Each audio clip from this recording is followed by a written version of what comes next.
दक्षिणेकडे पाय करून झोपू नका असं तुम्ही अनेक वेळा ऐकलं असेल. तुमच्या घरातल्या मोठ्या माणसांनी सुद्धा तुम्हाला हे सांगितलं असेल, पण यामागचं कारण कोणीही सांगितलं नसेल.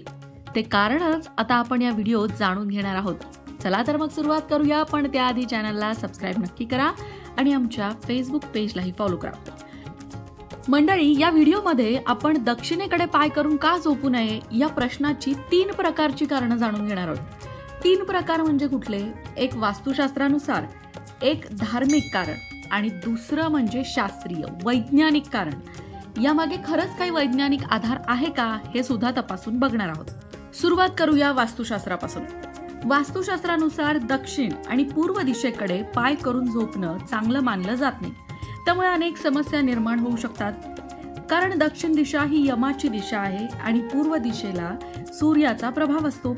त्यामुळे या दिशेला पाय करून कधीही झोपू नये असं वास्तुशास्त्र सांगतं.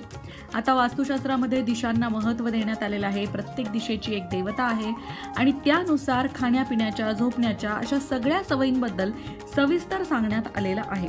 आणि वास्तुशास्त्रानुसार जेव्हा एखादी व्यक्ती चुकीच्या दिशेने पाय करून झोपते तेव्हा तिच्या आयुष्यामध्ये अनेक प्रकारच्या समस्या जाणवतात, जसं आर्थिक असतील, आरोग्याच्या असतील, करिअरच्या असतील. म्हणून सांगितलं जातं की दक्षिण दिशेकडे पाय करून झोपू नये. वास्तुशास्त्रानुसार दक्षिणेकडे पाय करून झोपल्याने अनेक प्रकारचे रोग आणि मृत्यूची भीती असते. म्हणूनच या दिशेला पाय करून झोपणं हे अशुभ मानलं जातं. आता पूर्व दिशेला सुद्धा पाय करून झोपू नये असं सांगितलं जातं, कारण सूर्याच्या ऊर्जेचा प्रभाव हा पूर्व दिशेला असतो.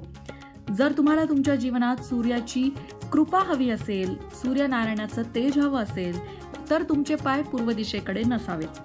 डोकं पश्चिमेला ठेवून झोपणं टाळावं. आता इकडे पाय करू नका, तिकडे पाय करू नका. मग झोपायचं कोणत्या दिशेला पाय करून, तर ते व्हिडिओच्या शेवटी मी सांगणार आहे. पण दक्षिणेकडे पाय करून झोपल्याने तुम्ही असा अनुभव घेतलाय का की भयानक स्वप्न पडतात, भीती वाटते, निराशा दाटून येते, असे अनुभव येतात. त्यामुळे दक्षिणेकडे पाय करून झोपू नये असं वास्तुशास्त्राने सांगितलेलं आहे. आता हे झालं वास्तुशास्त्राचं कारण. पण या व्यतिरिक्त सुद्धा वैज्ञानिक कारणही आहे. त्याचाही विचार करायला हवा. झोप हा आपल्या दिनचर्येचा सगळ्यात महत्त्वाचा भाग आहे. त्यावर आपला संपूर्ण दिवस अवलंबून असतो. मग झोपच अर्धी झाली असेल तर त्याचा संपूर्ण दिवसावर विपरीत परिणाम होतो. आणि तो टाळण्यासाठी पूर्वजांनी सांगितलेला उपाय म्हणजे दक्षिणेकडे पाय करून झोपू नये. वेदवाणी प्रकाशनाच्या धर्मशास्त्रावर आधारित एका पुस्तकात या समजुतीचा सविस्तर खुलासा केला गेला. धर्मशास्त्रानुसार दक्षिण दिशेस पाय पसरून झोपणं निषिद्ध मानलं जातं. या गोष्टीला विज्ञानाची पुष्टी आहे. विश्वातील प्रत्येक अणुरेणूमध्ये चुंबकीय आकर्षण असून प्रत्येक कण कोणत्या न कोणत्या तरी विशाल कणाकडे ओढला जातो. हे दिसून येतं. याचा परिणाम म्हणून प्रत्येक सूक्ष्म कणास एक प्रकारची भ्रमणगती असते. आपली पृथ्वी देखील सूर्याकडे चुंबक शक्तीने आकृष्ट होते. खुद्द सूर्य देखील त्याहूनही मोठ्या चुंबकीय शक्तीकडे, मोठ्या सूर्याकडे खेचला जातो. विश्वातील ध्रुव नामक ताऱ्याकडे विश्व सतत आकर्षिले जाते. ध्रुव तारा ज्या बाजूला असेल त्या दिशेने देहातील अणुरेणू कणांचे आकर्षण होत असते. अगदी पोटातील अन्नपदार्थ देखील त्या दिशेने सूक्ष्मतः खेचले जातात. त्यामुळे उत्तरेकडे पाय करून नैसर्गिकरित्या चुंबकीय आकर्षणाचा लाभ देहाला आपोआप मिळतो. पण या उलट दक्षिणेकडे पाय केल्यास देहातील सर्व सूक्ष्म तंतूंचं आकर्षण उलट दिशेला होत राहतं आणि अन्नपचन होण्यास अडथळा निर्माण होतो.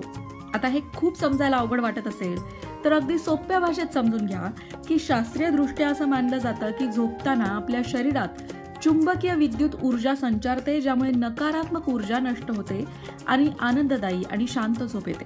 विज्ञानाच्या दृष्टिकोनातून असं मानलं जातं की उत्तर आणि दक्षिण ध्रुवामध्ये चुंबकीय शक्ती आहे, जी दक्षिण ध्रुवापासून उत्तरेकडे वाहते. अशा स्थितीत जर कोणी दक्षिणेकडे पाय करून झोपलं तर त्याच्या शरीरातील ही ऊर्जा डोक्याकडे जाते, म्हणजे उलट दिशेने वाहते. याचा परिणाम काय होतो? जेव्हा चुंबकीय ऊर्जा पायापासून डोक्याकडे सरकते आणि व्यक्ती सकाळी उठतो तेव्हा तो तणावाखाली असतो. कित्येक तास झोपूनही झोप पूर्ण झाली नाही असं त्याला वाटतं. मस्तकावर सतत थकवा जाणवतो. पण जर पाय उत्तर दिशेला असतील तर ही ऊर्जा पायातून निघून जाते. त्यामुळे लोक अधिक उत्साही आणि तणावमुक्त होतात. विज्ञान असं म्हणतं की उत्तर ध्रुवाच्या चुंबकीय शक्तीमुळे लोकांना डोकेदुखी, झोपेची समस्या, तणाव, सतत चक्कर येणं यासारख्या समस्या उद्भवू शकतात. आता धार्मिक बाबतीत बोलायचं झालं तर यम दक्षिण दिशा ही यमाची दिशा आहे। यम म्हणजे नियमन किंवा नियंत्रण। जगातील प्रत्येक बारीक सारीक क्रियेत नियमनाची आवश्यकता असते, म्हणून यज्ञ कर्मात विशेषतः शांती कर्मात यमाचा आवर्जून उल्लेख केला जातो, त्याची पूजा होते। उत्क्रांतीची वाटचाल दक्षिणेकडून उत्तरेकडे असते, शेवटी लय पुन्हा दक्षिणेतच होतो। पृथ्वीच्या उदरातील महाचुंबक दक्षिणोत्तर असा आहे, म्हणून रात्री झोपताना दक्षिणेकडे शिर आणि उत्तरेकडे पाय करून झोपायचे असते। तुम्ही कोणत्या दिशेला पाय करून मग झोपलं पाहिजे? तर वास्तुतज्ञ सांगतात की उत्तर किंवा पश्चिम दिशेला पाय करून झोपणं चांगलं मानलं जातं। उत्तर दिशेला पाय करून झोपल्याने सुख, समृद्धी, संपत्ती, दीर्घायुष्याची प्राप्ती होते, तर पश्चिम दिशेला पाय करून झोपल्याने ज्ञान मिळते।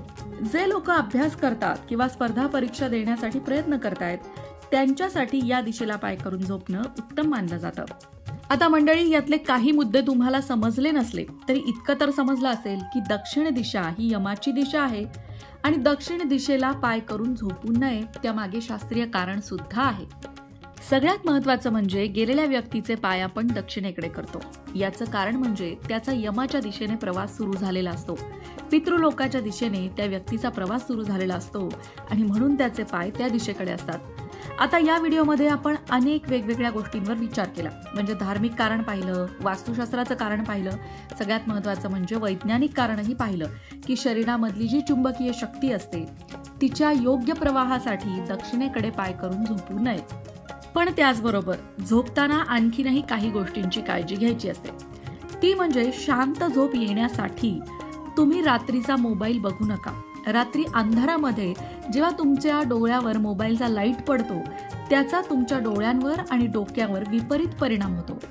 त्यामुळे मायग्रेन सारख्या समस्या, सततची डोकेदुखी असा अनुभव येतो, कारण मोबाईलचा जो लाईट आहे तो अतिनील किरण आहे, ती किरणं आपल्या डोक्यामध्ये असणाऱ्या तंतूंवर विपरीत परिणाम करतात। म्हणूनच झोपण्याआधी सगळ्यात महत्त्वाची गोष्ट असते ती म्हणजे ईश्वराचं स्मरण करावं।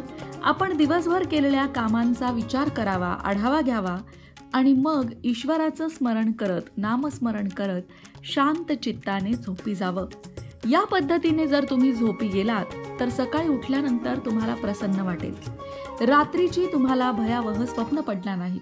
अनेकांना रात्री नीट झोप लागत नाही, सतत मनात विचार येत राहतात, असुरक्षिततेची भावना वाटत राहते। त्यावरही उपाय आहे, तो म्हणजे तुमच्या उशीवर तुमच्या बोटानेच तुम्हाला तुमच्या आईचं नाव लिहायचं आहे। नाव लिहायचं आहे म्हणजे फक्त तो आईच्या नावाचा जो आकार आहे तो आकार तुमच्या उशीवर तुम्हाला तुमच्या बोटाने काढायचा आहे।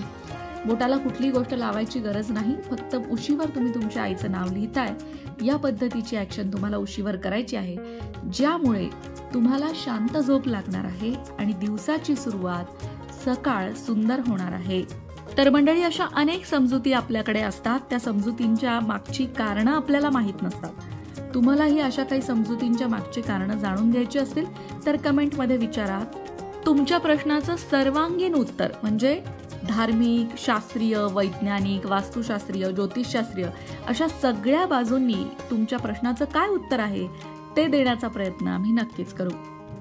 अशाच प्रकारच्या माहितीपूर्ण व्हिडिओंसाठी लोकमत भक्ती चॅनलला सबस्क्राईब करा आणि बेल आयकॉनवर सुद्धा क्लिक करा, म्हणजे आमच्या नवनवीन व्हिडिओंचं नोटिफिकेशन तुम्हाला मिळत राहील। तसंच योग्य आध्यात्मिक मार्गदर्शनासाठी लोकमत भक्तीच्या फेसबुक पेजला फॉलो करायला विसरू नका।